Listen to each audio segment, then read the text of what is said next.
everybody. It is Friday, and it's my birthday show. How is everybody doing tonight? Hey there, Elvis Chick. See, Pam. Happy birthday. Save me a slice of cake. Girl, I've had enough cake for this week. I think I've had, with as many people celebrating, I think I've eaten probably some of three different cakes. So I'm caked out. If I get any more CPAM, I'll let you have some. I promise. So, anyways, guys, this is the official my birthday Prissy Pant bashing with proof birthday party Q&A show. So if you guys have any questions, that's personal questions you want to ask me, I'm here. It's time to ask. There might be, here are the rules if you're going to do a Q&A with me. Keep it clean. I mean, some of the embarrassing questions, I'm not going to answer. So keep them clean, keep them fun, and I'll answer the best of my ability. Okay? And also, this is also a Prissy Pants bashing birthday party. So we've got lots of that going on tonight too. So Q&A plus Prissy Pants bashing birthday party. So I hope you guys will enjoy it tonight. I know I will. There's a lot to cover, and I hope y'all have a good time. Thank you, Sharon. Thank you, Molly. Kathy, a very happy birthday to you, Shauna. Many more happy, healthy ones to come. Thank you for all that you do for us. You're so welcome. I do this because I love y'all. I love Elvis, and this is just the best fun I could possibly have on a Friday. Anthony, hi. Cheryl, hi. Birthday smash and bash is right. Lady Lucilla, hi. Happy birthday. Thank you. Molly, keep it clean. Eek, I might be out. Well, it depends on what you ask, really. It depends on what you ask. Elvis Chick, happy belated birthday, Shauna. I hope you had a good one. I did. It was very special. Another year around the sun. Another year God gave me upon this earth. It is a blessing to be here. Patricia, happy birthday. Thank you. Olivia, happy birthday. Rainbow, hello, Shauna. Did you have an awesome birthday? I did, and I'm going to show you my gifts. I'm going to show you some of my gifts tonight. Ginger, hi, everyone. Hi, Shauna. Happy birthday. Thank you. Rosalind, happy birthday. Bash. Regina, happy birthday. Love your show. Thank you so much. Carol, happy birthday. Happy birthday to you. Happy birthday to you. Molly, just kidding. You know I'm in. Mary, hi, Shauna. Made it this week. Yay for me. Hope B-Day was amazing. Gonna be fun tonight. We're gonna have fun tonight. We're gonna talk about Prissy tonight. Rhonda, hi, Shauna. Happy birthday. Rhonda Lackner, happy birthday, Shauna. Thank you. Wanda, happy birthday week to one of my favorite guides in the Elvis world. Thank you. Thank you so much. Patty, hello, birthday girl. Hello, Patty. Teresa, happy birthday. And Molly, back at you. All right, y'all are in. Thank you so much for being here. Darlene, hey, would you like to see some of my birthday surprises and presents that I received? I'm ready to show them to you. I've been waiting for a few days to show you guys. Okay. So, my husband, and yes, if you guys don't know, I am married. I gotta say that, My hubby knows how much I love Elvis, and he knows I've been eyeing some Elvis purses that were just way too overpriced, and some were scams. And he knew I wanted some kind of Elvis purse or backpack to take places. So he went on eBay and he found a shop where he bought me a vintage Elvis purse. Now, guys, this came out 17 years ago, okay? And I was so surprised of how nice it was for being 17 years old, because I'm telling you, I'm in love with this purse. Look at this. It's a big old purse. And see, the 30th This came out 17 years ago. I mean, it practically looks brand new. I think the woman that had it, she used it one time and put it in her closet and never used it again. I know. I love it too. It's huge. It's gigantic. I can put everything in here. See? See? And it's got all kinds of compartments and stuff. So my husband got me this. He did real good. He did real good. But then, that wasn't all. That wasn't all. He also bought me a 55-inch flat screen TV to put in my bedroom so when I sit on my bed and watch TV, I'm not going to be blind and see the big screen. So he got me a big screen TV. And because I wanted a backpack, he got me this, but he didn't know if I was going to like it, right? So then he got me something a little newer in case I might like it. So then he got me this. Hold on. Let me move some of this stuff out of the way so I can get it. Then he got me this little shoulder bag. Look at this. See, it's got a little shoulder bag. See, you put it over your shoulder, and voila. So I've got this too. And I was kind of upset because he gave money to EPE to buy this, but then I thought, it's the thought that counts. I'm all right with that. So he got me this. Yep. And I love it. I'll use it when I go this summer to the amusement parks, to the pool, or something else. Regina, your husband's a keeper. He is a keeper, I'll tell you. Him and I have been together. My husband and I have been together for 24 years, guys. 24 years my husband and I have been together. Long time. So he is a keeper. Elvis chick. Aw, he's a good hubby. Love your over-the-shoulder bag. Thank you. See, Pam, that's cute. Cheryl, cute. Carol, wow, that's a great purse. Kathleen, love it. Cheryl, good job, hubby. Lady Lucilla, love it. That is beautiful. Enjoy your gift. Patricia, I love it. Sharon, I love that purse. It's amazing. Elvis chick, love your purse. Nice. Regina, love it. So sick, Shauna. Thank you, guys. All right. Now, here is another gift that I got in the mail. And this is from Barbara. This is from Barbara. And she knows how much I like to read when I have time and when I can. And I can't read all the time. Usually during the summer months when I'm not working, that's when I catch up on all the books I need to read. But she had another copy of Don't Ask Forever, My Love Affair with Elvis by Joyce Bova, first edition. So she got me this book. Thank you, Barbara. I'll read it this summer. I've got a lot of books to read this summer. And this is the inscription. She said, Shauna, enjoy always loving Elvis. Love, Barbara. And then she wrote me a note. So I'm going to read it to you. From Barbara Phillips. Shauna, I'm sorry that this is getting late to you. It is the first edition. She had an update one, but this one is my second copy. I hope you enjoy, and please let me know when you review it. Always loving Elvis, Barbara. P.S. By the way, Barbara has seen 3 Elvis shows in person in Atlanta, one in Macon, Georgia, and she's been to his Palm Springs house. So thank you, Barbara, and thank you for that little history tidbit of you seeing Elvis in real life. That's awesome. I was born in the wrong generation. I wish I could have saw him live. But thank you, Barbara, for this book. I will read it and review it the best of my ability. We're going to get to the best of my ability in a little bit. I just had to throw that in there. And if you guys know who I'm talking about when I say the best of my ability, then you know what I mean. Okay, so last but not least, hold on. Last but not least, this is from my probably cousin. We haven't established this yet, Miss Patty, but I think we're related.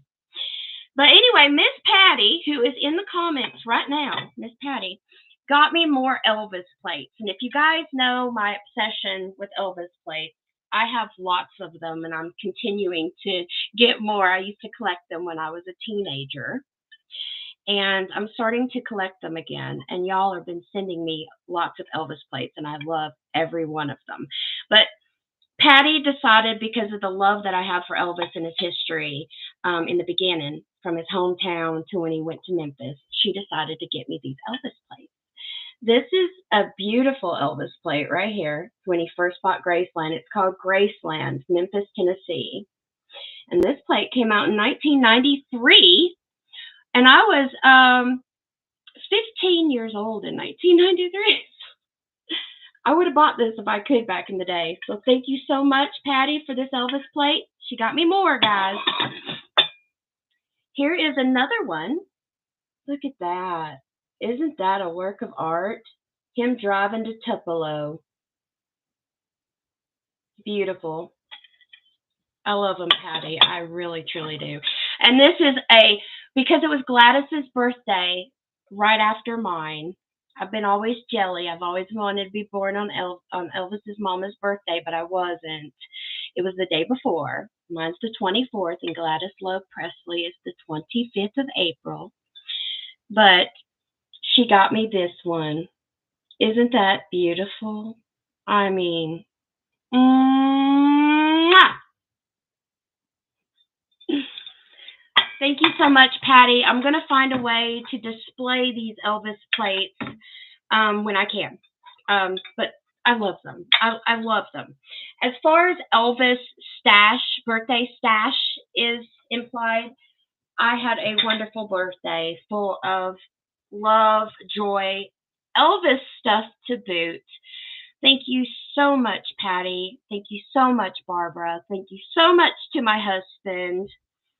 And thank you all for all the well wishes and happy birthdays. I so appreciated it. Y'all made my day, a year, just with y'all's happy birthdays, and y'all are still doing it right now. So you have put me to the moon this week. Thank you so much. It's wonderful to have friends and Elvis fans like y'all. We all just one big happy family. And I love that about y'all. Really.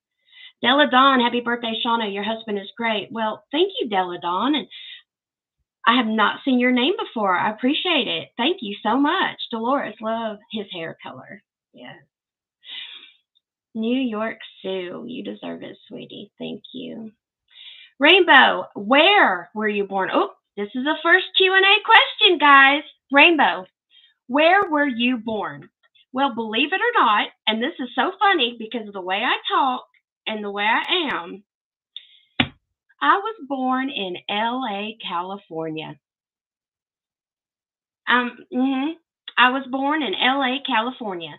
But my mama and my real father were not getting along very well. So my mama left my father when I was only 3 years old, and she took me and my brothers to Arkansas. So I learned how to talk like this being raised in Arkansas. So I was born in LA, California, moved to Arkansas at 3, where I acquired my Southern accent and my Southern ways. But my mama was always Southern. But she moved to California to be with my dad, but it didn't work out. But she took us all back to Arkansas when I was 3, and that's history, folks. Rainbow 24, what time? I was born at 4:20 something-ish in the afternoon. That's the time. About 4 something in the afternoon. At the Doctor's Hospital in LA, California. Elvis Chick, Cali girl, for real? For real, but I don't remember much about it. As I said, Mama took me away when I was 3, and she never looked back. And then my mama remarried, and my stepfather, who I don't like calling my stepdaddy because he raised me. My stepdaddy raised me, and he became my real daddy. He adopted me and gave me his last name, which a lot of men don't normally do that, adopt children that aren't theirs. So when my mama married him, he gave me his last name. So it was something really special.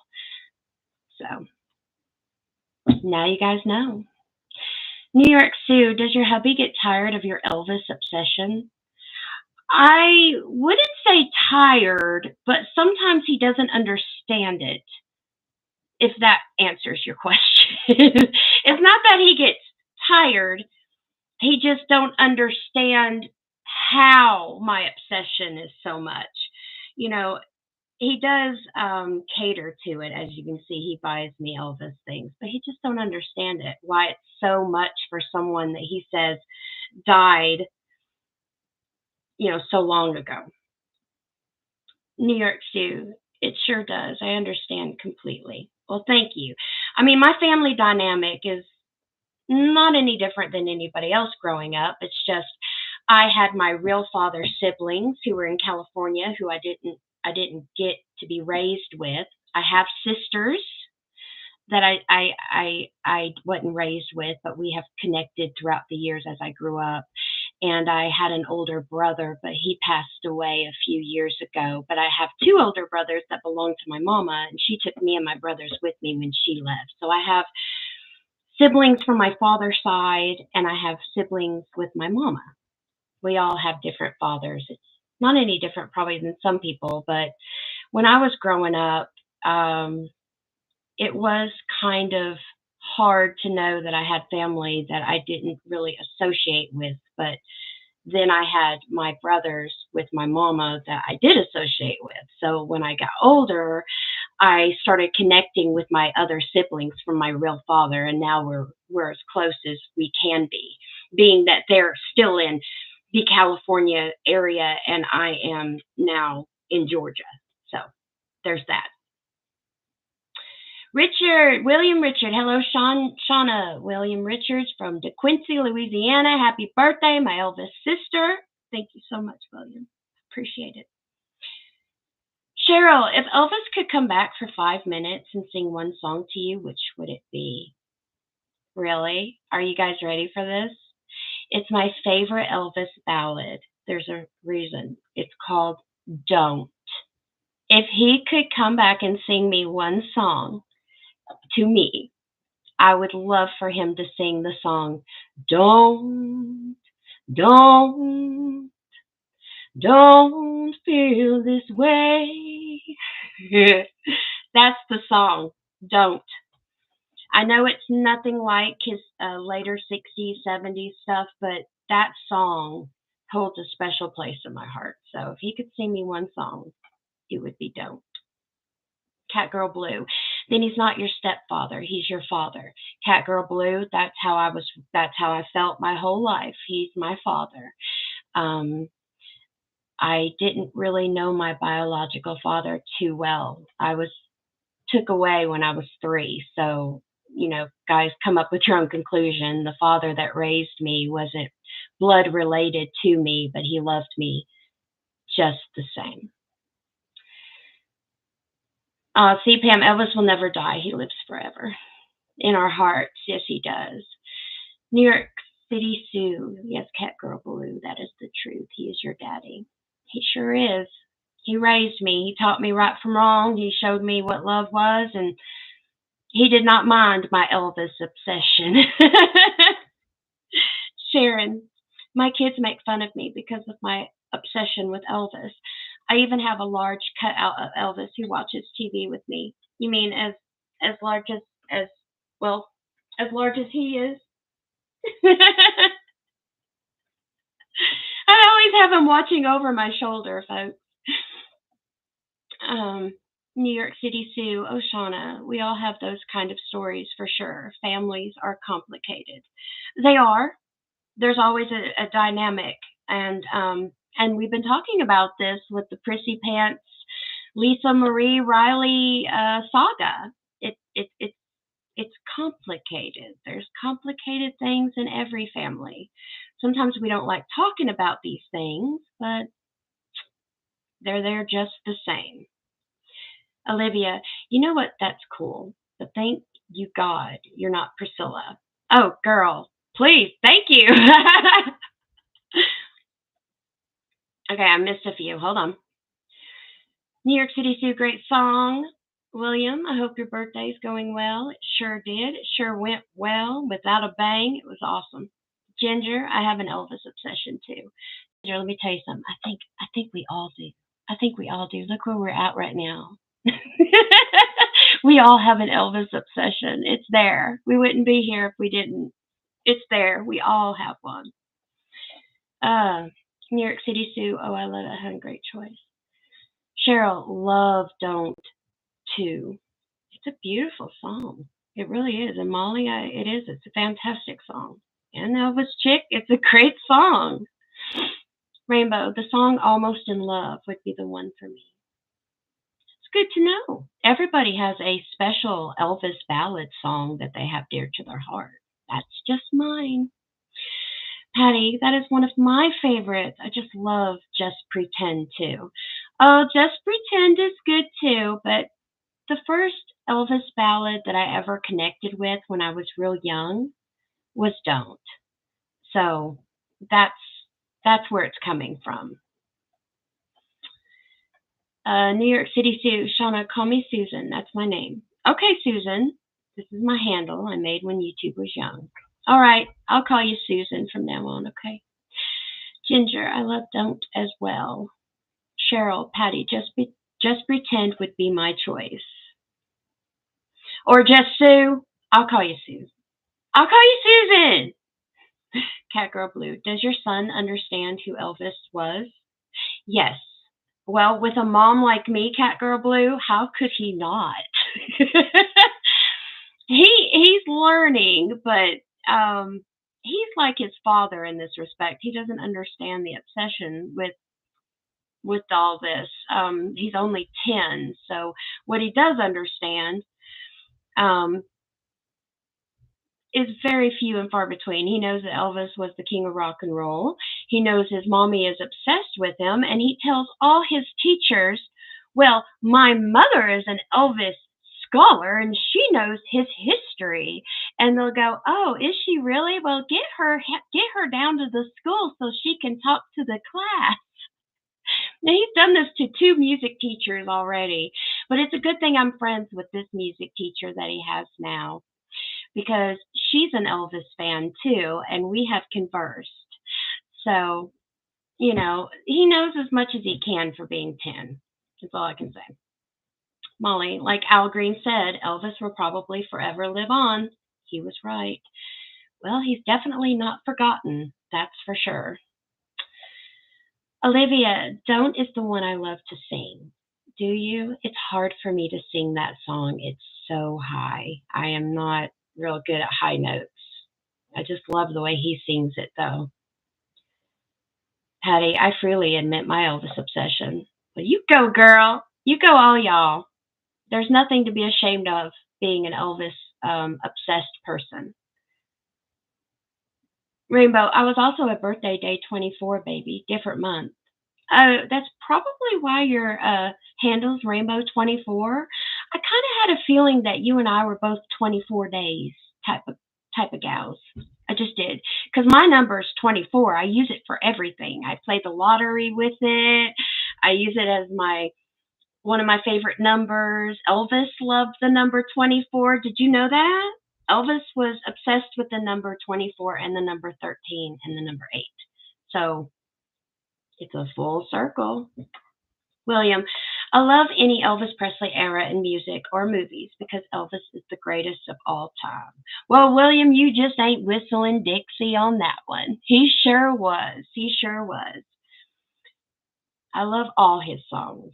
All right, Ginger, I do too, but she asked me one particular song, and that's the one that I always go to me anyway.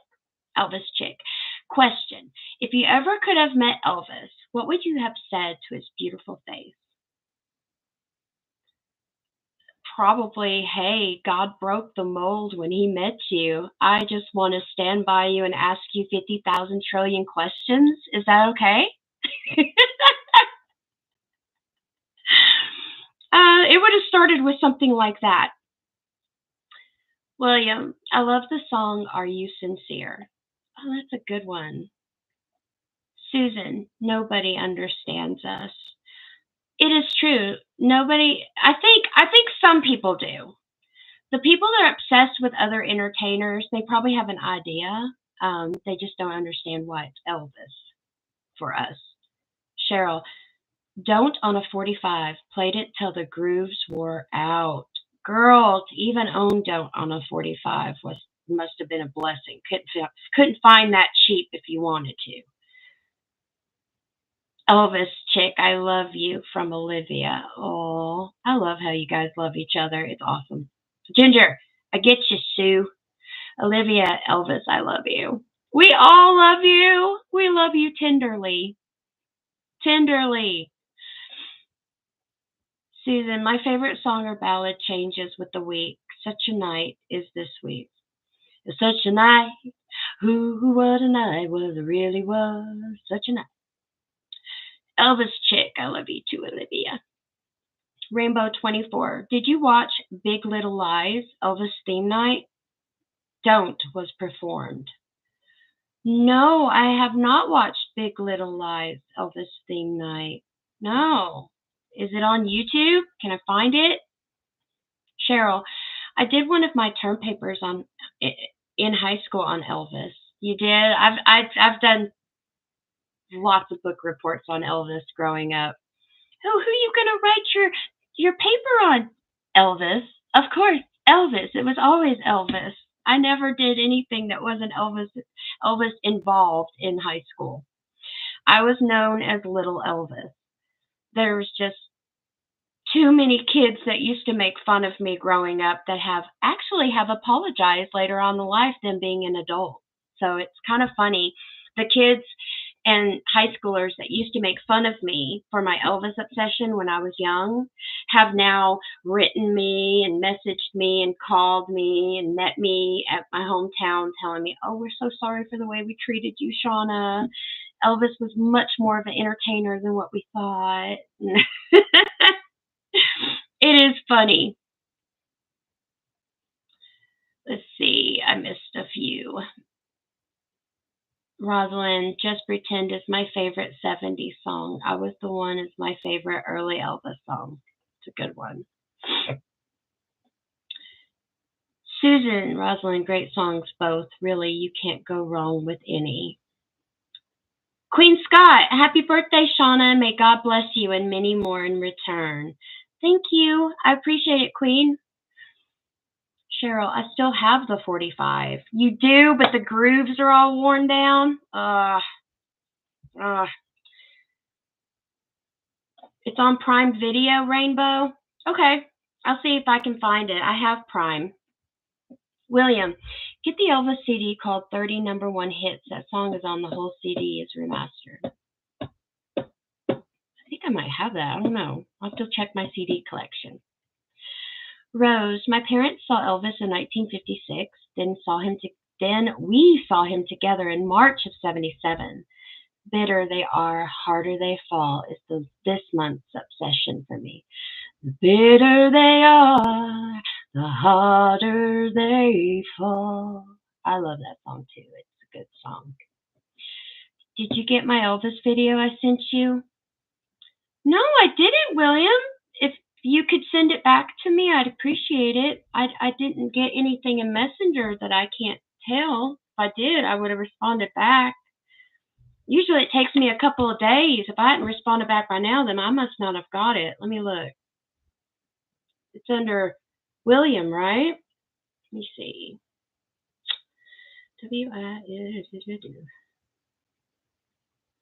No, I don't see it. I don't see it at all.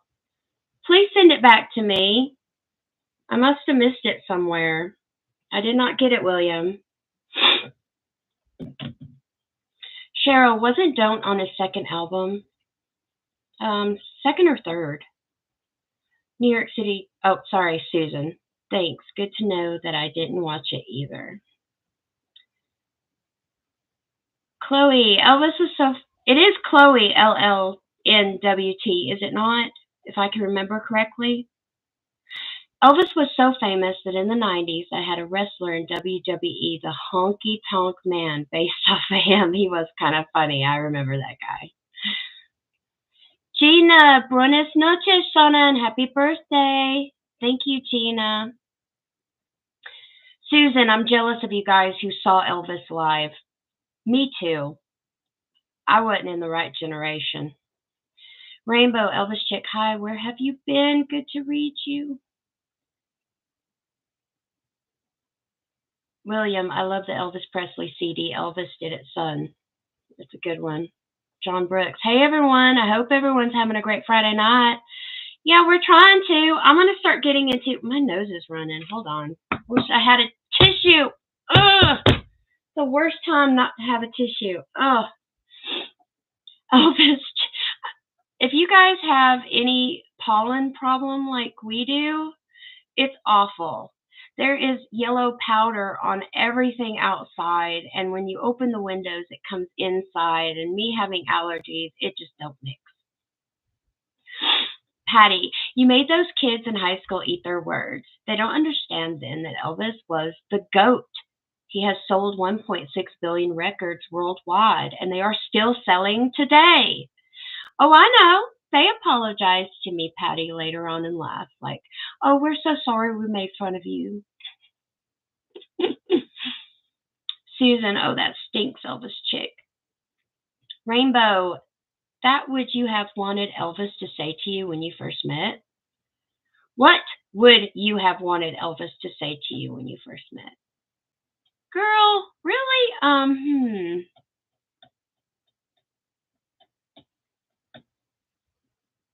Well, I would have loved for him to say, hey, you know so much about me. Why don't you be my historian, my biographer, and I'll tell you everything, the dirt and everything, and you write it all down. That's what I would have loved for him to tell me. Because if he'd have told me anything else, girl, I'd have probably passed out. I would have probably passed out. Cheryl, an older woman lost her teeth. She got so excited when she saw Elvis in Shreveport. My mother lost an earring while my dad was in the service. I never saw him. A big regret. Oh, she lost her teeth? Oh, my dear Lord. Susan, Shauna, go get in some tissue, girl. I'll be okay. That just requires me getting up, going in another room, getting tissue, coming back. It's okay. I'll be all right, guys. I'm all right. I'll live.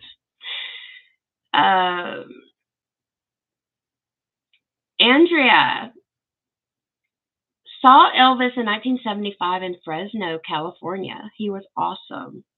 See, another person that saw Elvis. I'm so jelly of all you guys that got to see him.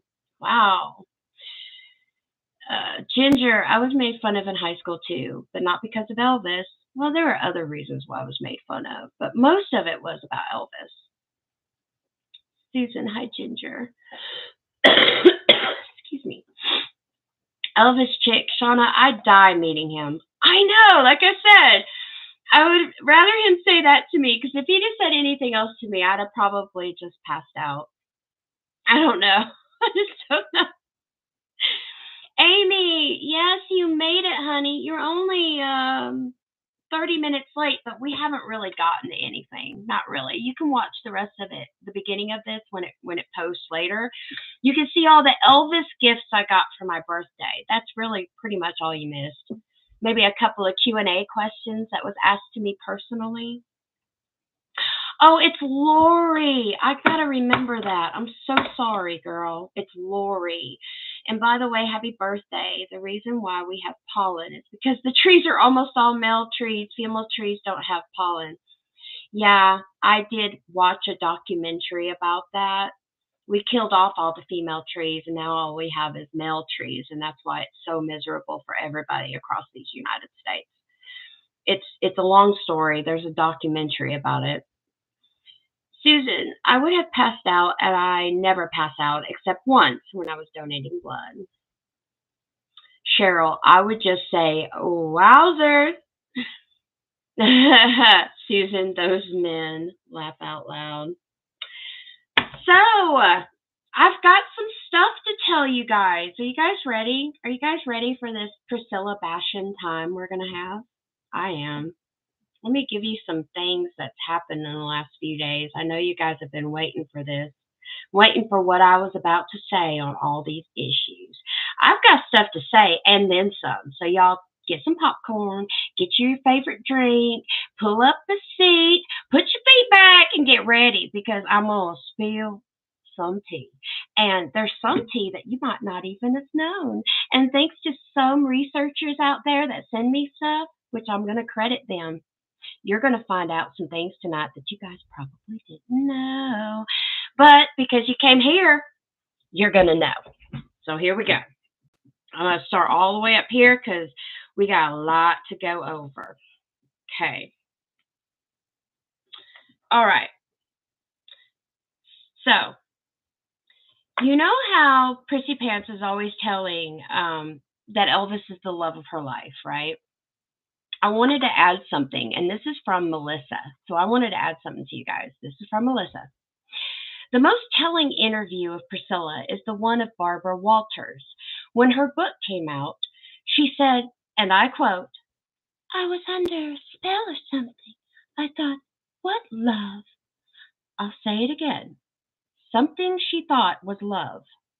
Then, when Barbara Walters asked her about Elvis hurting her, throwing the chair, and giving her a black eye, she agreed with her and even elaborated that records were on the chair when he threw it and the records went everywhere. I think she thought back then that discrediting Elvis was going to make her a star. And as years went on, she realized that being the love of her life made her even more famous than being his victim. So she flip-flopped. Biggest, worst liar ever. I agree. I don't think Elvis would have married her if Gladys would have lived. Didn't she once say Gladys was uneducated? So here we go. So she goes on Barbara Walters' interview in the early 80s, right, folks? Or was it 79? And she states that Elvis threw a chair, and it had records on that chair. And when he threw that chair, it gave her a black eye. Oh, it gave her a black eye. Then she writes something kind of like that in her book. Then the movie Priscilla comes out this last year, right? She puts that scene in there. And then for damage control, she tells people, "Oh, Sophia Coppola put that in there. I had nothing to do with it." What do you guys think about that? Seriously? This is why we have an issue with her. She says these things, and then she flip-flops, and then she says, "Oh, I didn't say that," and then she throws people under the bus. You see what I'm saying? So then, I'm not really done here. Then, I started talking with my friend Melissa, okay? And we were talking about Priscilla's voice over the years, okay? So the reason why I talk like this when I talk like Priscilla is because Priscilla had talked like this for so many years. So sweet and mousy and so soft and la da da da da da. Right? Well, now to get on a point here,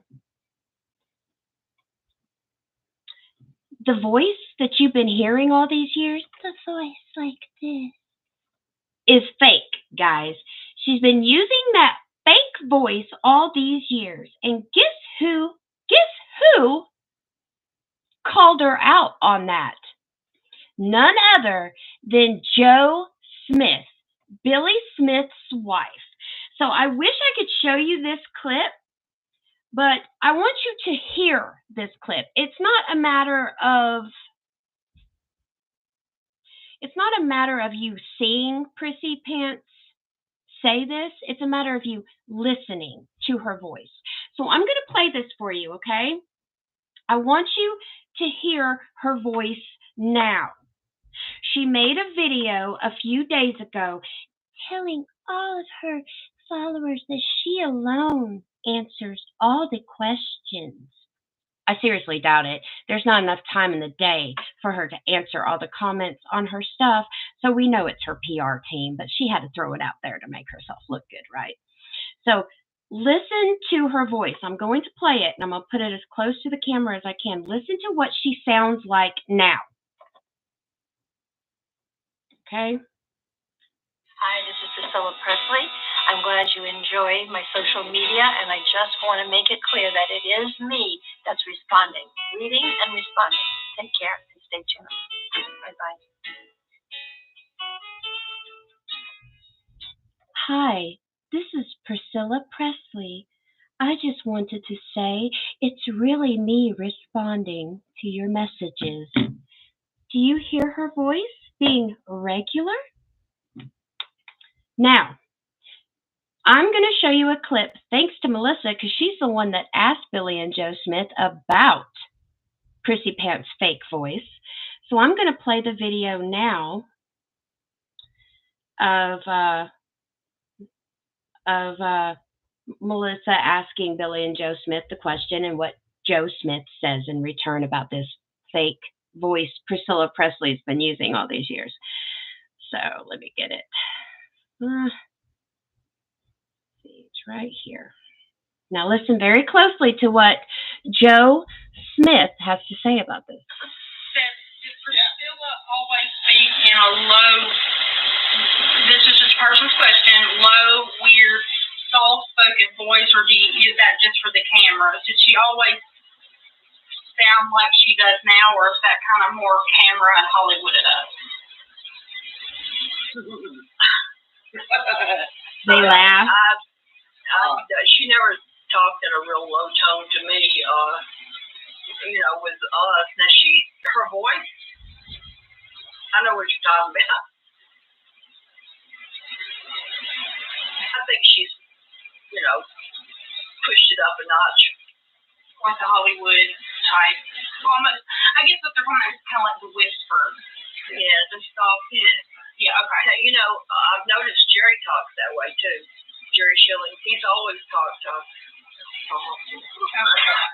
Yeah, I don't know. I don't know why she does it. I guess it's just her lost her voice. I don't know. Did you hear that? Did you hear that? She goes, I know what you're talking about. Yeah, she's played it. She's fake. She's done this fake voice. And it was kind of funny. She used the name Jerry Schilling. Also does a fake type high voice. Speaking of Jerry Schilling, you guys want some dirt? You guys want some tea? Well, do you know how we're always speculating if Jerry and Prissy Pants had a relationship after Elvis? Well, indeed. Listen to this.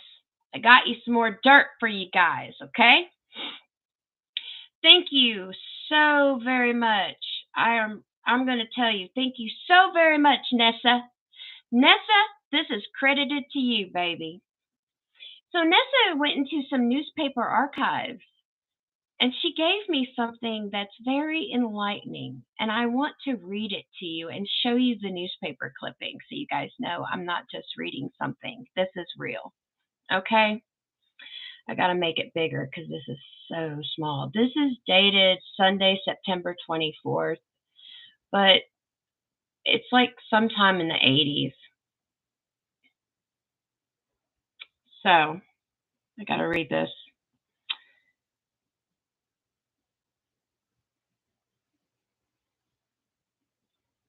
Oh, it's the wrong one. Hold on. Baba, here it is. Priscilla Presley, the singer's former wife, has recently been dating former Mythian Jerry Schilling. Oh, yeah, Elvis's one-time road manager. Reports continue to come in of a growing rift between the Presley estate and Factors Inc., the Maryland-based firm which has exclusive rights to the marketing of Elvis memorabilia. Factor downplays the rift, but our sources say lawsuits soon may be filed that could end the pact. Sonny West, the one-time Presley bodyguard and co-author of the bestseller Elvis, What Happened, is now in Nashville doing a pre-production work on a movie, Disc Jockey, which he will co-produce and have the second male lead in. West's wife, who acts under the name of Judy Jordan, will have a female lead.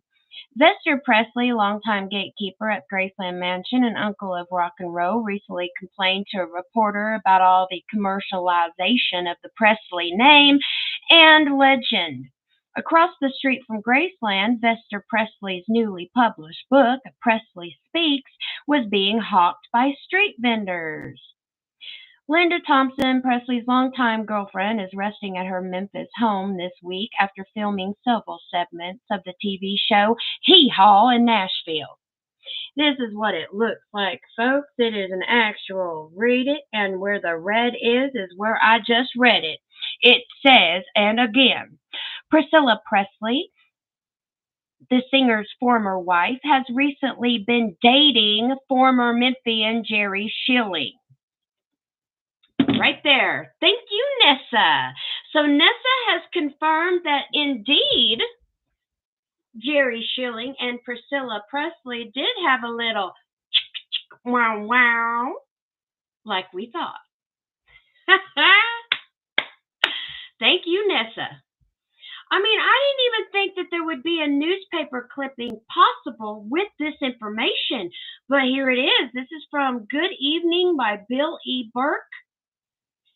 And it's amazing, guys, that it's right here. Gina D. She talks like that to sound like Anne Margaret, which she does sound soft tone even in her movies. Watch the one movie with Elvis, or any of her movies. I thought Jerry was married. Jerry was married, but when he was seeing Priscilla Presley during this time, he had recently got divorced from Myrna Smith. This was before he married his second wife. So, indeedy, if you guys haven't learned anything tonight, know this. We've got the newspaper clipping, folks, of Jerry Schilling and Priscilla Presley dating. And after the show, I'm going to put this newspaper clipping in the comment section of this channel. If you guys know where to look, just click on this channel, scroll to the side where it says community, click on it, and that's where I post all of our pictures and things that I have on these shows. So you can look at it later, okay? But it was so, what can I say, eye-opening that my suspicions and some of y'all's suspicions were indeed correct. You were right all these years, Gina. Yep. Cheryl, maybe we should ask her about it. Well, you know, if you do, she gonna lie through her teeth because that's all she knows how to do. Lie, lie, lie. Prissy pants, liar, liar, pants on fire. Woo, liar, liar, pants on fire, guys. That's all she knows how to do. But when Nessa sent me that, I could not wait to read that to you guys, to read that little part to you guys. Queen Scott, she said his parents was uneducated. She then said she cheated on classmate paper in order to receive her high school diploma. Gladys passed with honors in motherhood, and she flunked big time. I agree with you. Seriously, I agree with you, Queen Scott. It's only because she called Elvis's parents uneducated, and Prissy Pants couldn't even pass the 12th grade. She had to cheat on her paper to graduate. So there you go. There you go. Catgirl Blue. Well, it wouldn't have mattered to Priscilla if he was married at the time anyway. That's true. She didn't care Mike Stone was married, did she? She took him anyway, and he had a wife who was pregnant and already had a 2-year-old daughter. So she doesn't care. She doesn't care at all. She's repulsive, Susan says. I agree with you guys. But I'm just letting you guys know that is an awesome news article. So Nessa, thank you, girl. I appreciate it. And that was awesome. That was awesome. It's getting hot in here. It's about almost time to turn my air conditioner on, guys. But that was from Nessa for the week. And I was astonished. Obviously, it was in the paper. We just kind of missed it, I guess. Lady Lucilia. When I read Jerry's book, I definitely got the feeling he was leaving a lot out about PP. Not surprised that they dated. Ruby. I've never cared for Jerry and always thought something had happened between them. I had always felt the same way, just because he's always there. Like, he's always there. There's never a time when he's not on her arm or she's not on his arm. So I always felt like there was a little something going on just because of that whole dynamic between them two. Like something had to happen. So that's what I thought. So a lot of that was speculation, but this newspaper article tells me a lot. Whew. Hold on, guys. I am, for some reason, am hot. It could be because we're talking about Prissy Pants. It's getting hot in here. So, anyway. So that showed you that Prissy Pants has a fake voice. She uses it when she wants to, I guess, and then she doesn't use it some other times. But I've noticed that she used it. Go put the AC on. Well, Susan, we're not doing that yet. We're trying to save money and wait until it gets too hot. Ugh. Don't even get me started. Keough Blue.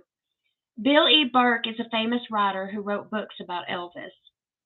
And this article as well, Catgirl Blue. So as much as you have, since he is a famous writer, I wouldn't think that he would lie about something like that, right? But it shows me that Priscilla was dating Jerry for however amount of time that she was. So it was happening. Rainbow, she lost her voice after she and Jerry were sucking face. Well, it was kind of odd when Billy and Joe Smith agreed that Priscilla was using a fake voice since she was with them, but she started kind of mimicking what Jerry Schilling was sounding like. That's when it was like, why do you mimic certain people sometimes? Well, in my personal experience, if you spend too much time with someone, you mimic them. If you study someone real exclusively, which I know about, you could kind of mimic that person if you really, really study that person. So it was real interesting to know that Billy and Joe Smith think that Prissy Pants and Jerry Schilling were kind of mimicking each other's voices. And that news article by Bill E. Burke made it even more clear, as plain as day. They dated. Susan, I wish Elvis never bought him a home, that POS. But he did, and Jerry still lives in that home to this day. William, if Elvis was alive, Elvis would kick his betraying punk ass. At this point, I don't even think Elvis would care, knowing that his wife was a trollop. Why would he care? You know? After knowing your wife has probably slept with half the people you know. No, I'm just playing. I'm elaborating a little bit. Hopefully she didn't sleep with that many people. Holy heck, there's not enough time in the day for that. But she slept with enough.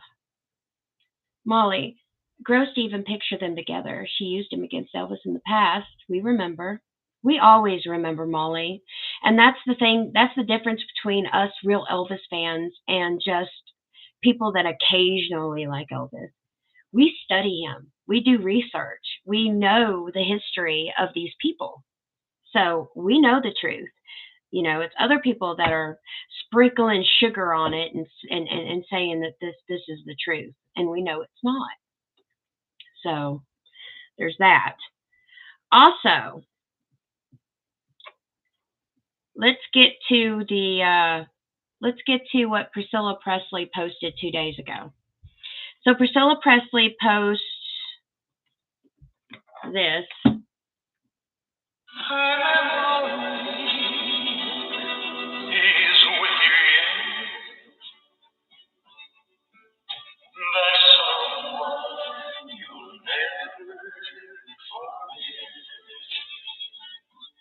Posting happy birthday, happy heavenly birthday, happy birthday. She goes, happy heavenly birthday, Gladys. You are so loved. Priscilla, are you kidding me? She never met the woman. Does she really think? And you know what? If you go look at her past Instagram and you go look at her past Facebook posts and everything in the past, how many times can you count on your fingers? How many times did she ever tell Gladys happy birthday on her Facebook or her Instagram? Because I don't remember her saying that last year, and I totally don't remember her saying that the year before. I think what she's doing is the PR team is working overtime to distract us from the legal troubles and the crap that Priscilla Presley has put on herself again. That's what I think. And you're right, Rainbow. Gag. Hypocrisy at its highest. I mean, if Gladys would have not died, she would have never allowed Prissy Pants even near Elvis. Gladys could see fake people from a mile away. She didn't trust the Colonel. It was Vernon and Elvis that talked her into signing for Elvis to have Colonel as his manager because Elvis was underage at the time. He wasn't 21 yet. Vernon was all for it, but Gladys was not. So if Gladys would have lived, I don't think she would have let Prissy Pants near her son. I think she would have really made Anita Wood and Elvis get closer. That's what I think. She was calling Anita Wood her daughter-in-law before she died. I don't think she would have allowed Prissy Pants to even be near Elvis during that time. So for her to post that is hypocrisy because I don't remember Prissy Pants posting happy heavenly birthday to Gladys other times. You know, I think this is her PR team. I think this is damage control. I think this is a distraction type post to distract us from what's really happening. You know? And yeah, Susan, damage control is too late, but there are some people still brainwashed with her fairy tale agenda. So, and yeah, Rainbow, she's on damage repair big time, and you're going to see more of this stuff lately as time progresses, and it's going to make us all sick. It's going to get worse before it gets better. Kathy, Gladys had a good sense of people. She could see right through people, and I never heard her say happy birthday to Gladys. Me neither. This is something new. This is something new. Amy, too little, too late. Ginger, all of you are right. Patty, Gladys would have never let Prissy through the door. Elvis would probably have married Anita. I think so too, just because Gladys was already planning for the future. She was already thinking Anita was her daughter-in-law. You know, I don't think she would have ever let Prissy Pants in the middle. I don't think she would have. Ginger, she makes me want to barf. Every single day. Every single day. Cheryl, someone did post that she didn't know her. I wonder if they removed the post. They're removing lots of posts, Cheryl. That's why this PR team is better than the last PR team because posts would have negative comments and it would just be there for weeks. Now they're deleting them as they see them. So, I mean, her PR team is a lot better now. That's what makes me wonder. Is this PR team Scientologists? Are they not getting paid? She's supposed to be bankrupt, right? So if she's bankrupt, who's paying the PR team? Somebody's got to be paying them. Except if you're using Scientology, they like slave labor. They do slave labor. So it's probably Scientologists, her PR team, and they're pretty good, I will say. Susan, Gladys was close to Anita. William, Prissy Pants is like a bicycle. A lot of rides been riding. You're too funny, William. Susan, William, you ain't lying.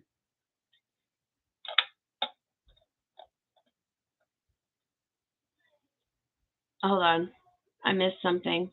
Hold your horses. I missed a few, actually. Give me a second to catch up. Please and thank you. It's fun doing live, but it stinks when I talk a lot because then I don't know where we are. So give me a second so I can figure out. All right. Laura, what triggered you to research Priscilla and her lying ways? I guess as long as I've been researching Elvis, I've been researching the ex-wife. I haven't liked her from the get-go. I thought something was off, just because the way Elvis would be with other women. I just thought something was off. I never liked her. I know that's weird, but I had to do my research to not like her. So I finally found the research enough to actually say, I don't like her, and this is why I don't like her, and this is the proof of why I don't like her, if that makes any sense to you. Rainbow, well, Navarone is suddenly liking all of Lisa's photos, another piece of the puzzle. That is odd. For her brother to say in his lives that he can't stand her, he was glad she died, and that he wished her death one time. That is weird. Very weird. I don't get it. Maybe hypocritical behavior runs in the Beaulieu family. But then I can't really say that because Lisa wasn't a hypocrite. You know? Catgirl Blue, how could she remember Gladys's birthday? She can't even remember when Elvis's birthday is. She thinks it's in August. Yep, and you know what? What's so cool about all of us guys? We'll never let her live that down. She'll never live that down just because who does that? Who forgets? You know, who does that? You know, that's crazy. Lynn, for your information, Elvis News posted that Curd County only approved 6 burial sites at Graceland after Elvis died. He had the printed copy. Someone checked it and hasn't been revised. They're providing copy. Oh, I know, Lynn. I have the documents myself. If you go in the community, it's right there. It's black and well, in blue and white. Actually, it's an original document. If you go in the community page, you can actually see the document in its entirety if you want to. I haven't. I already know this. This is old information. He just took it and did it because he had, if I remember correctly, Catgirl Blue, he had to get the documentation to see it in order to read it to you guys to prove that what he said was true, which is true. We've all known that there's only been 6 approved burial sites. The problem is we didn't have the documentation to back it up. But now, because of Elvis News and another friend of mine, and also there's a girl, and I had to actually research who was the original poster of that article, and her name is Amy. So I had to find who the original poster was because lots of people were posting this document, and I couldn't find or decide which was the original poster.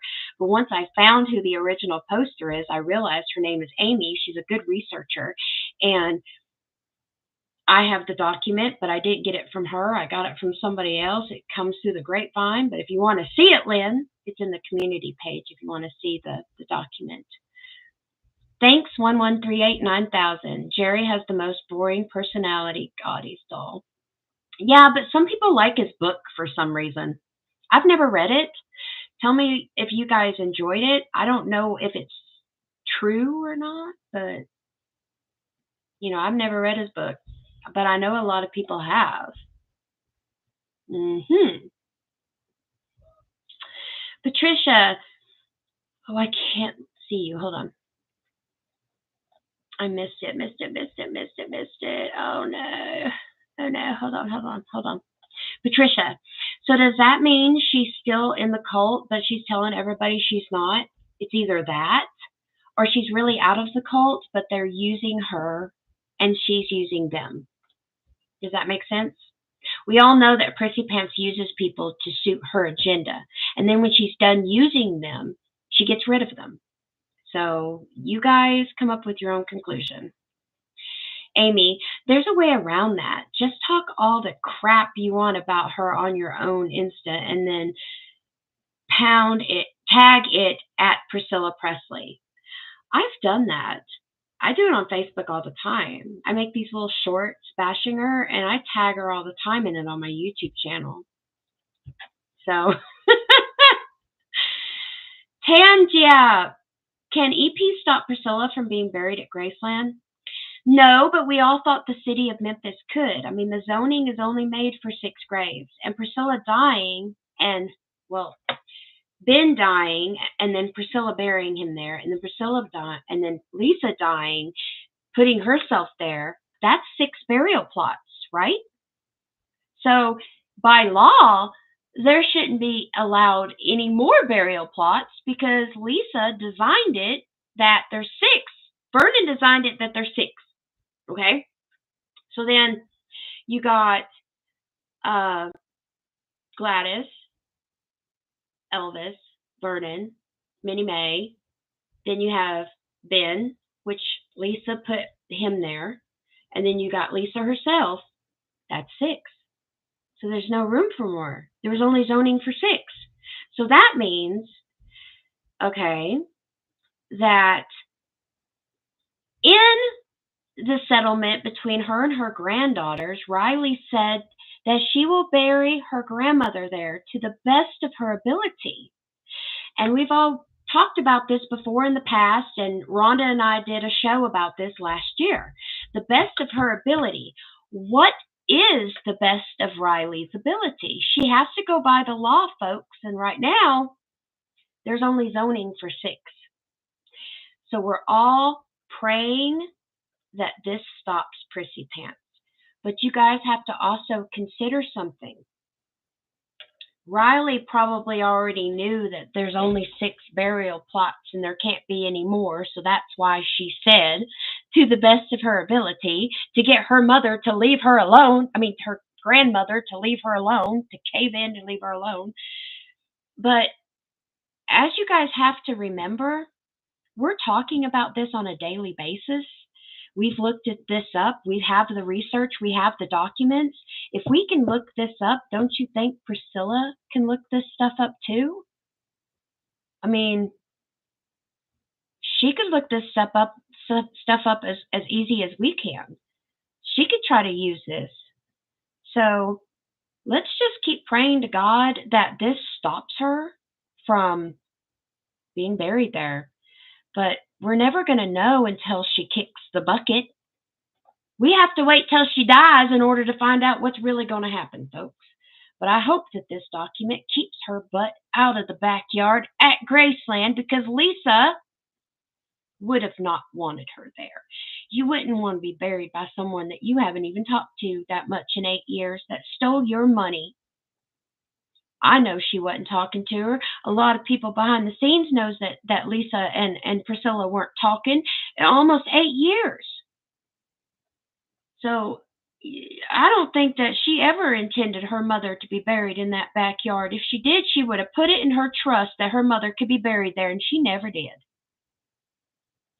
And Riley just saying that, she either could be just saying that to make her Nona lay off of her and leave them alone, or she could be just accommodating to her Nona because, as you guys know, Riley said in an interview in the magazine that I read last summer, she doesn't see what's so bad about her grandmother being buried there, being that she was the one to save Graceland and was the love of her grandfather's life. So I don't know with Riley. Like I said last week and the week before and the week before, Riley and the twins are estranged to Elvis. They know their grandmother. They don't know Elvis. What side do you think they're going to be on? With the twins, it's hard to tell. They're children, and I won't talk about them in that way. But Riley is in her 30s and a mother almost of two children herself. Sometimes she says things and it makes me wonder about her. I cannot tell. Gina, besides all that, is also trying to have Elvis fans like her, so that she did about his mom. Oh no. Kathy, Navarone also said the whole family left Scientology. He wants to do a show telling people how bad it was. Well, Navarone was never in Scientology. He could be lying just as much as his mother lies. I mean, if you are raised by a liar, you either one, become someone very honest because you're against that, or two, become just as good of a liar as your mother is. I am iffy about Navarone just because of how he talked about his sister, Lisa. It was very disrespectful, and his mother, Priscilla, never said anything bad against that. And I don't know about you folks, but you don't speak ill will about the dead, especially your sibling, with your mother present and then your mother not care? There's something up with that. Something up with that. Susan, Lisa took after her dad. Lisa took after her daddy, not that woman. Absolutely right. And that's probably another reason why Prissy Pence and Lisa didn't get along too much, because Lisa was like her dad. And Prissy couldn't handle it. Anthony, you look and sound 27 instead of 47, Shauna. Aw, get out of here. Thank you. Thank you. I appreciate it. Wow. 27, huh? Wow. Susan, provolone is disgusting too. His neck makes me ill. You mean Navarone? Provolone is a cheese, Susan. I think you meant Navarone. Olivia, Lisa took after her mother. Then Lisa was corrected in Scientology. After that, she picked what she talked about. Huh. I never thought that Lisa took after Priscilla. I've always thought Lisa took after her father, and that's why her and her mother always fought and butted heads all the time, because there were two different forces hitting on each other all the time. But, I mean, that's your opinion. I don't know. I just never thought that Lisa would take after her mother. I always thought Lisa took after her father, and that's another reason why her and her mother always were butting heads, because of that. Who knows? Marilyn, if we want to know the rules on burials at Graceland, we have to see the local laws, the how and what it takes to change this. That's a good point, Marilyn. Maybe I might see if I can investigate some of that for us in later shows if I have time. Molly, Riley was and is also a Scientologist, and you guys have to not forget this.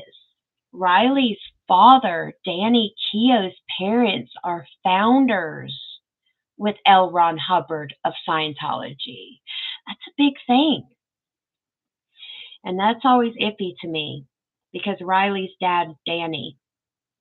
And granted, we all know Danny, besides the maid, Danny was the one finding Lisa Marie unresponsive, because they were living together when Lisa died. So I know they were probably patching up their relationship. They were probably getting back together, you know, if they were living together. And he was also taking care of the twins for her. He was taking them to school and stuff. So it's also something to make you guys wonder. But Danny's parents are one of the founding fathers of Scientology. So there's that. Clementine, I would think Jesse's grave is not counted since it's just a marker. Shh, shh. Don't give that woman any ideas. See, I've always thought that too, because it says that she can't move any existing graves. Now, we do know that that's a marker and there's no body in there, but shh, don't tell them anything. We don't want to give them no ideas. No ideas. Don't give them any ideas, Clementine. William, the best women come from the South. My daddy said the same thing. Susan, hey, wait a minute, William. I'm not from the South. I ain't so bad. Amen, Susan. There's great women everywhere. You just gotta find the one for you. Elvis Chick. Navarone is just like a bold ewe. He's a liar, too. He takes after his mother's side of the family, that's for sure. We know Lisa was all her daddy. So Navarone is all his mama. He's a mama's boy. Teresa, what does everyone think was the reason that Lisa was suing Priscilla before she died?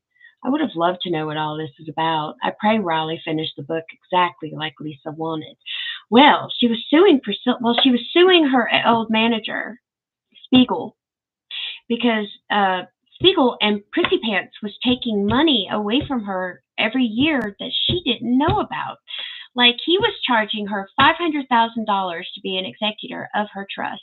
And Prissy Pants was charging Lisa's trust $900,000 a year for her executive duties.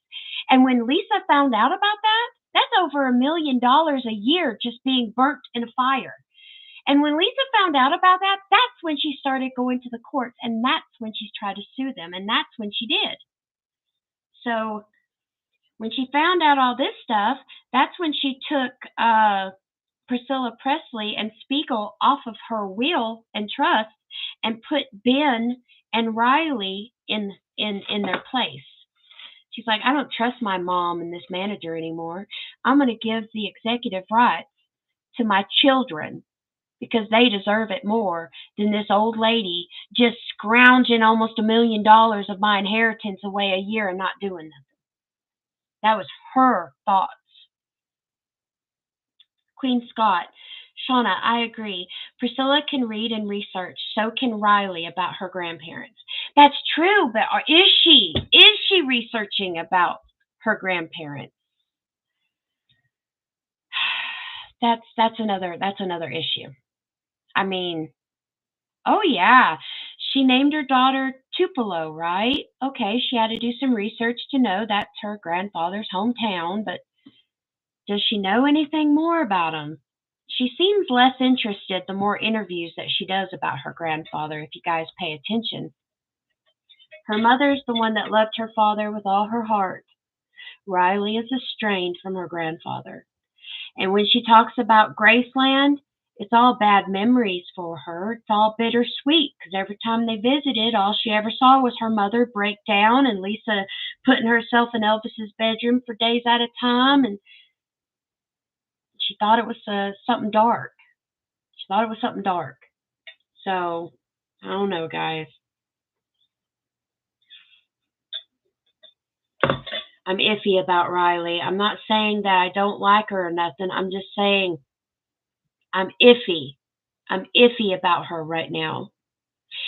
And I hope and pray that Lisa's book is untouched. But we can't judge a book without reading it yet. I'm still getting it in October, and I'm still going to read it. Because how are we going to know unless we read the book? Gina, Riley caters to her grandma. Well, with what we've seen, she does. I don't know if she's doing it to save money or save face. I don't know which is which yet. Amy, I hate to speak ill of Lisa's child, but Riley seems disinterested in all of it. I don't trust her. We will see after Lisa's book comes out. I have a feeling Lisa held nothing back. I do too. Just because Lisa was always raw and she threw it at you. It was in your face type of thing. And I wouldn't expect anything less of her book. So if we get her book and we read and it's not like we thought it was, then I'm going to think that they touched up her book. Because the Lisa that I knew through my research and studying and things, she kept it real. Unlike her mother. So if her book sounds a little too good to be true, I'm going to know it's doctored. William says he loves Southern women. Okay, let's see here. Molly thinks that Navarone is super, super bizarre. She thinks Navarone's super bizarre. I do too, but some people still watch his Instagram. Some people think he's interesting. I didn't think he was interesting past his I can't stand Lisa Marie, I can't stand my sister, and I wish my sister was dead. I can't get past that. I can't get past it. Lynn, Lisa always had Navarone in her will. He's ungrateful.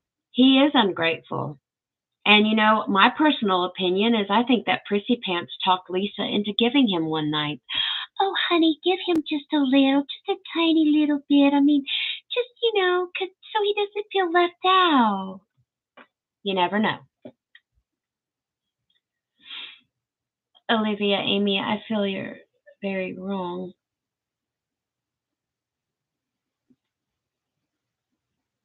But we accept all different opinions around here, guys. We do. William, I take all friends' requests. Susan, Navarone looks haggard. I can't tell. I only see his horrific neck. You mean all the tats he has up and down his neck? Yeah. Gina, if Riley knew this battle that her mom and grandma's fighting, why will she pay her grandma after Lisa cut her off all of these years ago? I don't know. Family loyalty, which gets me to think. Rosalind, Lisa's book was dropped in price on Amazon and Walmart. Was it really? It's not even out yet. I should buy it now before it goes up in price again then. Molly, people do like to watch a train wreck, so Navarone must deliver. Molly, that's a great comment. Yeah, he's a train wreck, all right. People like to watch that stuff. People like to watch other people fall.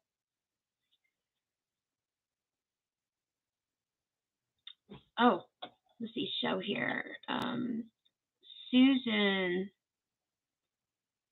he's and sticky-eared cheesehead. A cheesehead. Queen Scott, Memphis Mafia all agreed Lisa didn't only look like her father, but there was identical in every aspect. I mean, she had his mannerisms. She could talk like him when she wanted to. She knew how her father was. So to say that Lisa was like her mother, I have to disagree. Lisa was all Elvis Presley. Lisa was all Elvis. Molly, Navarone just seems uneducated like his mother. Jess Rubes is eating her popcorn as of we speak, guys. Elvis chick, his train derailed a long time ago. Long time ago. Della Dawn, yes, I like Riley, but I'm also concerned about Lisa Marie's book being changed.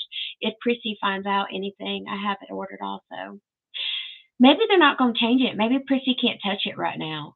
I had a feeling in my stomach that if Prissy can't change the book that's already about to come out, she could possibly write a book number 2 to dispute Lisa's book. She could do that. In fact, I wouldn't put it past her. Lynn, Priscilla backed Riley into a corner. Priscilla gave Michael Perm custody of the twins. This made Lockwood and Priscilla against Riley. Yeah, I'll agree with that aspect. I mean, it seems like Riley was put into a corner during that time. And probably right now, too. She probably has to do so many appearances with her a year as well to make it look like save face, to make it look good between the family. I agree. She was just like Elvis, Tangia. Deborah, Shauna, I watched the podcast that Navarone interviewed on about Scientology and how we bash Lisa Marie. I went to his Instagram account and bashed him, and then he blocked me. Still, Deborah, your heart was in it, honey. Anthony, Riley is an angel to the face of Godzilla. You mean Greedzilla? Greedzilla! Greedyzilla! Greed girl. Susie Q. When Lisa sang, she had her daddy's lip curled too. She was so him. She was so him. Kathy, I read that Prissy is writing another book. Book 2. But she gonna wait to write anything until Lisa's book comes out. If that tells you anything. Elvis chick, laugh out loud, Molly. Molly said that he definitely got off at the wrong stop. All right. Oh, wait, Lulu. I think Riley will keep things going the way they've always gone. It's a business to her. That money has to be supported to her. Her entire life, she'll keep the machine going with what she's seen. And yeah, that's the one thing that's so funny, Rainbow. I watched an interview a long time ago with Lisa Marie. I don't remember what show it was on. I think it was, I can't even remember. But anyways, he asked her, what is it that your father gave you that you inherited? And she goes, balls. He gave me balls. My daddy gave me balls. I had to have balls in order to take over all this stuff and realize, oh my gosh. He gave me balls. I thought that was so funny. I fell out of my chair. It was Dave Letterman. Yeah, that's right, Elvis chick. I couldn't think about it at the time. I was like, yep, he sure indeed gave you balls. He would have had to give you balls with all the stuff you had to put up with. Oh my goodness. Oh my goodness. I don't think I could have had the patience, guys. I would have kicked my mother to the curb a long time ago. But wow. He gave her balls, folks. Oh, well. Okay. Let's keep this bashing going. There's something else I want to show you guys, okay? Let's keep this bashing going. Let's see here. Let's see where I was at. All right. I want you to listen carefully to this video. She is a liar. Prissy Pants is on fire. Because in this video given to me by Melissa, Priscilla is claiming that she only wore eye makeup, that she didn't wear anything. You'll listen. You'll just listen to the lies that she has said, okay? You'll get it. Listen very carefully. And the girls back in the day, hey, that's what they did. When you're a young girl, you went to finishing school. So she was teaching how to apply makeup. Now, I made a big mistake when I said, I started wearing makeup when I was 18. It wasn't foundation. It was eye makeup. Okay. I didn't start putting foundation on until in my 40s, believe it or not. Is that right? Absolutely. I've been very lucky with my mother has great skin, so I obviously got it from her. But eye makeup, I loved. And I actually first had my redo when Elvis brought me to Las Vegas, actually. So I was only 17 at the time, and he had Armando come in and applied my eye makeup. But Elvis even, sometimes, he said that the eyes have it, and they're so expressive. When he was very young, he was an usher at one of the theaters in Memphis, and he would study all the actors who, kind of had the longevity. Tony Curtis won. Sure. Tony Curtis taught him how to put a little black eyeliner just a little bit above his eye. And that was a trick. Yes. Back in the day for men as well. Yeah, they still do it today. Yeah, and you can see, if you look at him, you just see a little bit of shadow there. And he just thought it was great. He loved the art of transitioning from, what he saw as, realistic to him, and then of course a little bit more adding, and the girls back in the day. Okay, if you hadn't got that, I'm going to give you the play-by-play. Yes, the fake voice. Okay. She claims that she didn't start wearing makeup until she was 18. And then in the same interview, she says a little bit down the road, she was 17. Did you guys get that? She first says 18, and in the very same interview, I was 17. And then she claims she didn't wear foundation until her 40s. Folks, I have pictures of her in the 70s with really oily skin, like she put on foundation, guys. And then she claims, I've always had beautiful skin like my mother. You did? Then why all that plastic crap surgery, honey? If you've had beautiful natural skin, why the face jobs? Why the Botox put into your cheeks, honey? She's such a liar. She'll do it in the same interview. She's not even trying hard anymore, guys. She says it in the same interview. She'll lie and lie and then lie again. She's full of it, folks. There's not enough shovels in the world to shovel after her bullshit. I'm sorry, guys. Maybe I'm not sorry. No, I'm not. I'm not sorry. To shovel this bull that she's been malarking all these years has been exhausting. Of course, it's fun from time to time, and we're having a great time doing it now. But guys, she's a liar. Okay, I'll show you a picture of example. She claims she didn't wear foundation until her 40s. Please, folks, she was wearing foundation in the 70s to keep up with all these women that Elvis was interested in. You can't tell me she wasn't. Here's a picture. Guys, and this is an unflattering picture of her. Let's see. Do you not see that? Does that not look like ladies? Ladies. Is she not wearing foundation in that picture? I think she is. Her face is awfully oily. And by experience, folks, when you wear foundation, your face gets real oily throughout the day because you're putting oil on your face. That's what foundation is. It's color-tainted oil to hide blemishes on your face. I'll tell you straight up. And the picture of her in the white by the plane of Elvis, Lulu, yeah, she's got foundation on. There's no way she's that white. She was all porcelain, perfection. And for someone to go on this interview recently and say, I've always had beautiful skin like my mother. We've always took care of our skin. Then why did you do your face? If you've had such beautiful skin your whole life, prissy pants, why did you touch your face?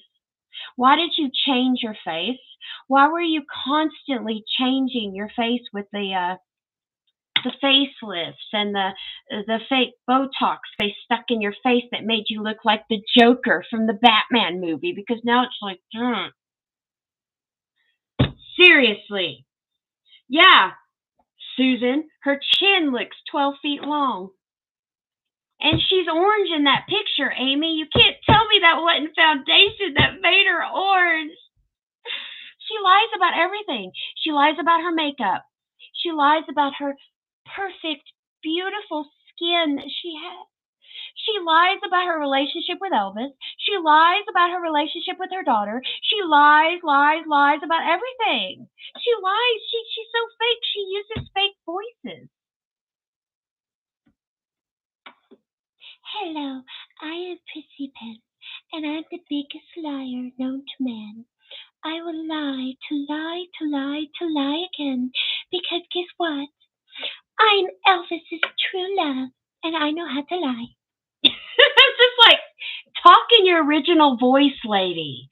Look like your original person, lady. Be an original person. She's been fake her whole entire life. To me, it has been. Catgirl Blue. In all fairness, having beautiful skin has nothing to do with aging. It's two different things. But having beautiful skin shouldn't acquire you to get facelifts and change your face up, you know. I don't know.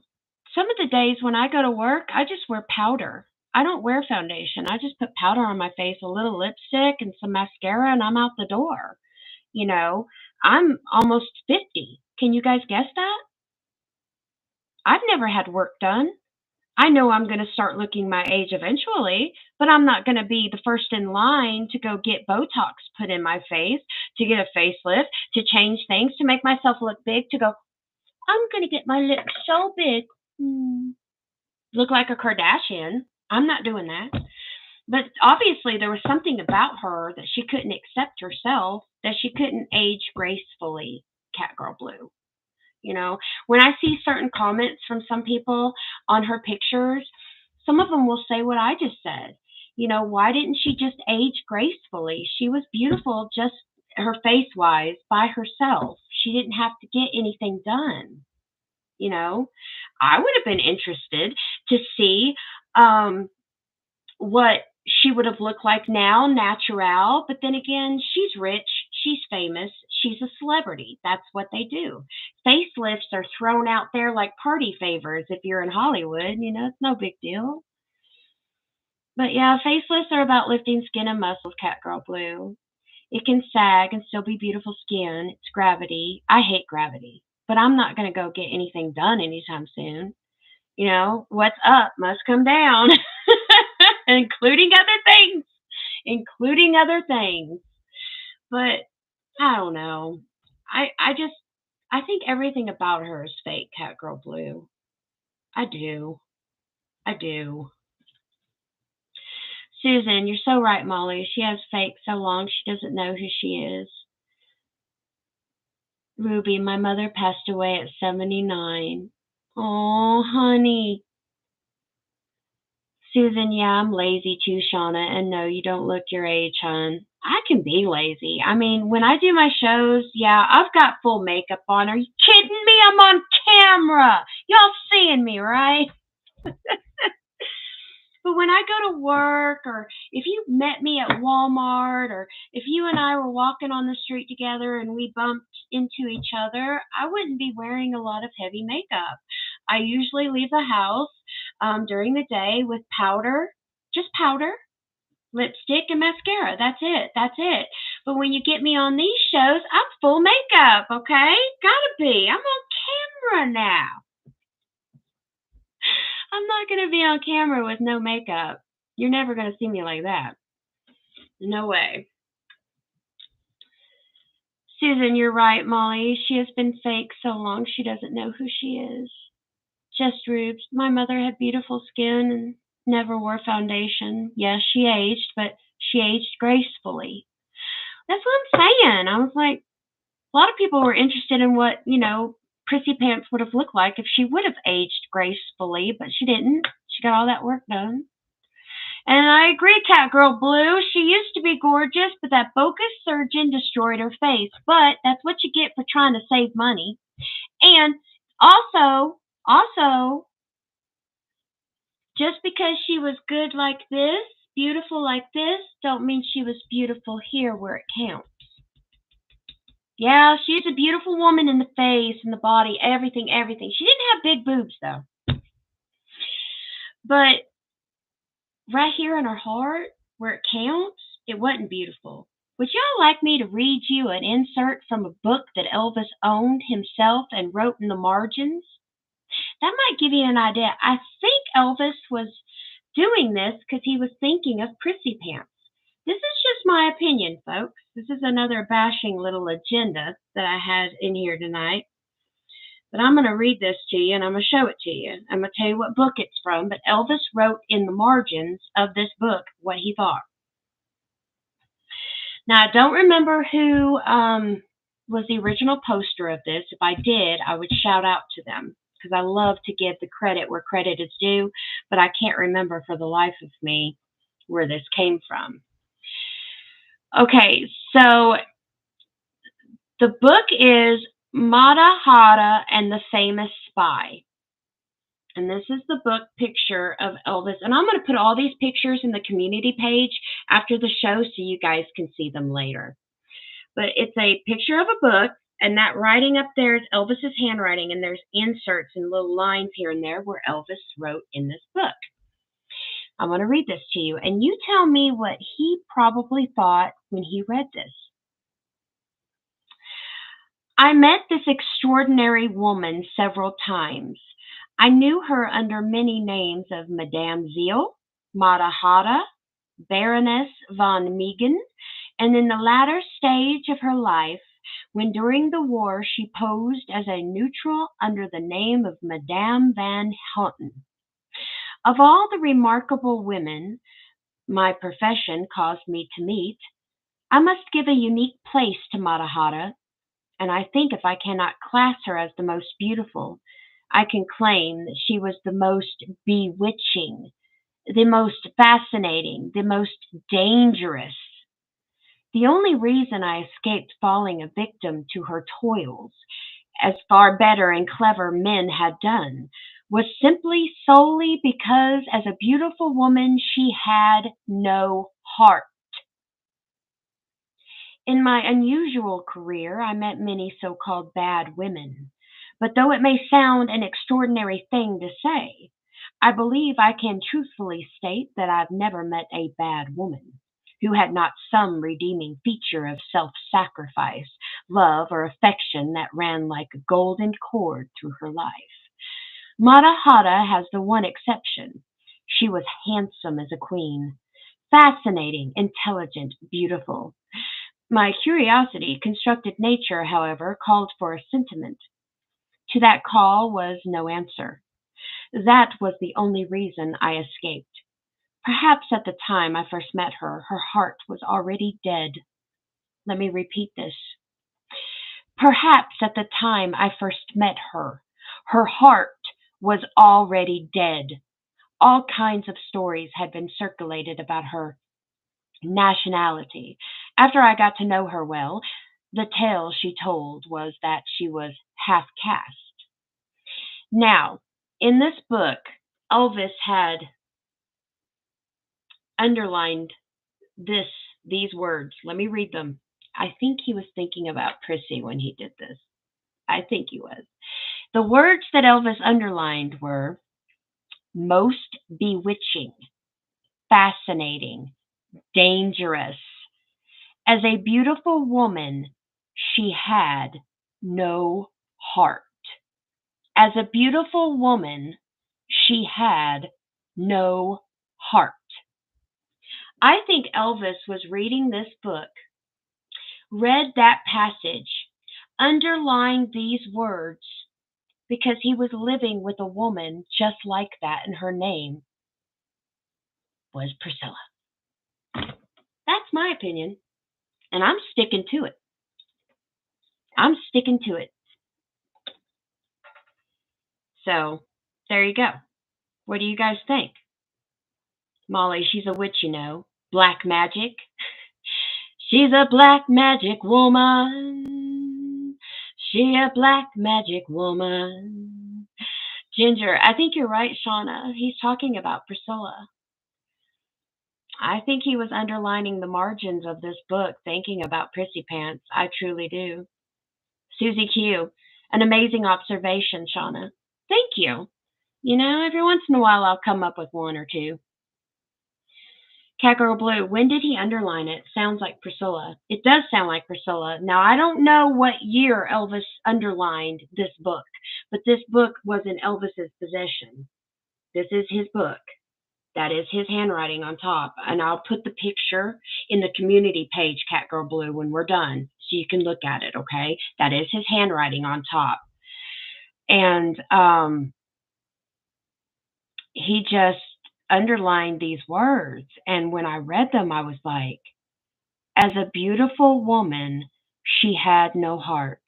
Bewitching, fascinating, dangerous. I was thinking, I think Elvis knew who he was thinking about when he underlined this passage in this book. And the book is Mata Hari, the Famous Spy. And that was one of his books. William, God will punish her.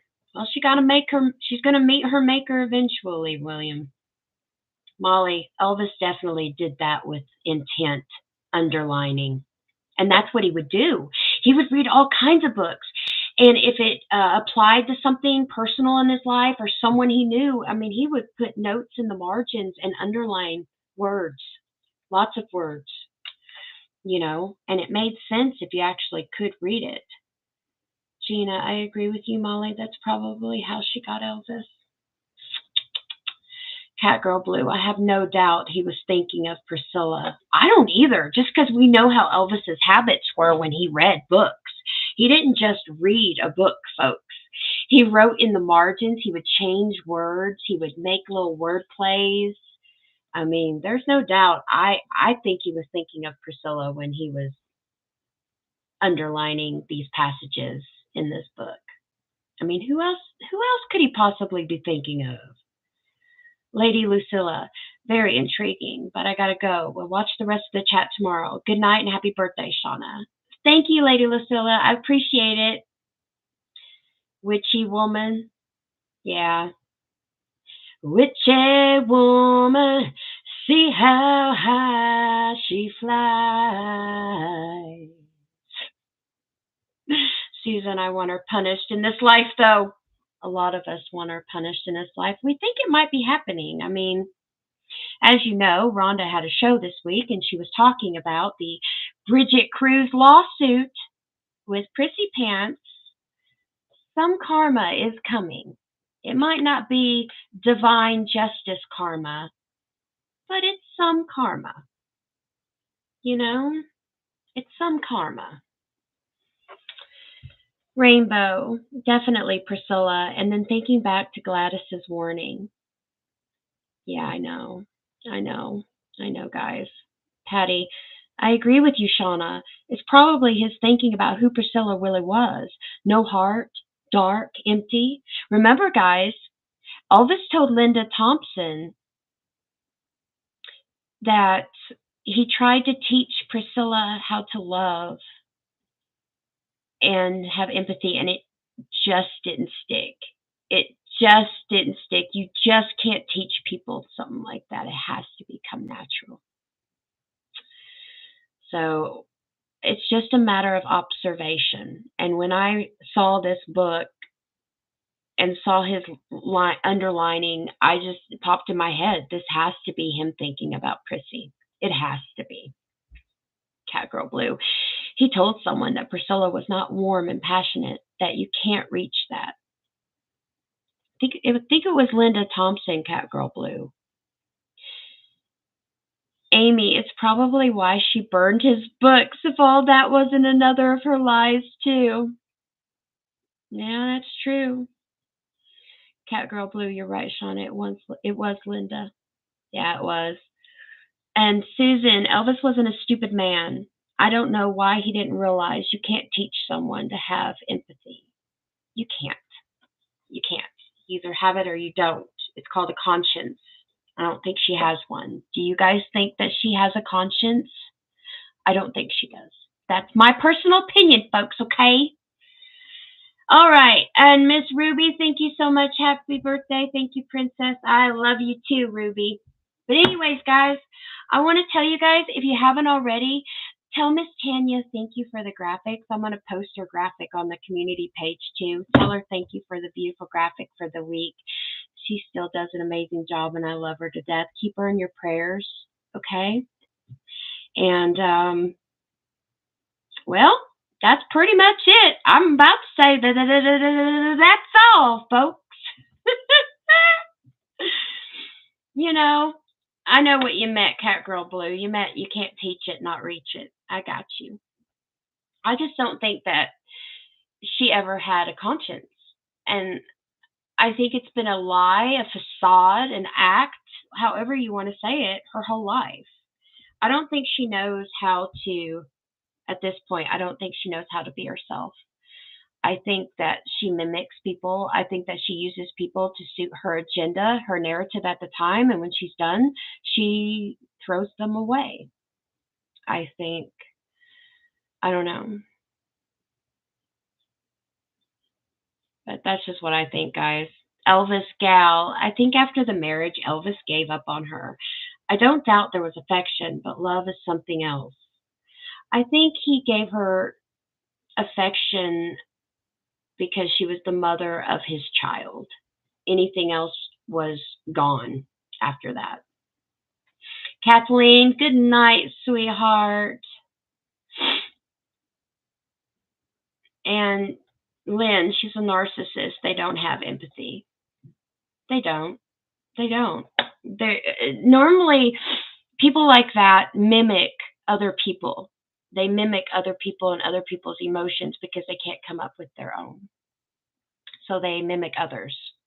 Hence why Joe Smith and Billy Smith said that she was acting like Jerry Schilling.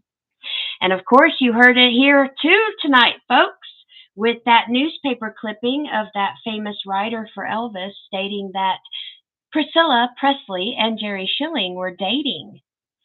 All of the pictures that I used tonight, folks, all of the videos that I used tonight, all of the pictures tonight are going to be in the community section of this Elvis channel, okay? And the only how you find it is you go to this YouTube channel where you're at, and you'll see little tabs on the top. Scroll where it says community. Click it, and that's where I post all the photos and all the videos that I use for every show, okay? And then you'll see them. All right, guys, come up with your own conclusion, and please comment on them. I will comment back, I promise. I'll do the best that I can anyway, and know that I love each and every one of you guys.